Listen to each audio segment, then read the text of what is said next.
Isyu ng korupsyon, hindi dapat maging hadlang para sa tuloy-tuloy na paggastos sa infrastruktura. Kasama mo sa balita, Rajuman Condibatak. RMN Live Report.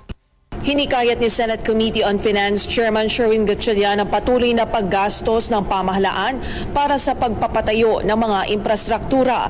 Napansin ni Gatchalian na mula nang pumutok ang issue ng flood control projects ay nagkaroon na ng pagbagal sa paggasta para sa mga proyektong pang-infrastruktura. Dahil dito maraming natirang pondo para sa infrastruktura na maaaring ituloy ngayong 2026. Gayunman, binigyang diin ni Gatchalian na hindi dapat maging hadlang ang issue sa katiwalian sa paggastos ng gobyerno dahil maaari itong magpabagal sa paglago ng ekonomiya na maaaring mauwi sa pagdurusa ng mga mamamayan.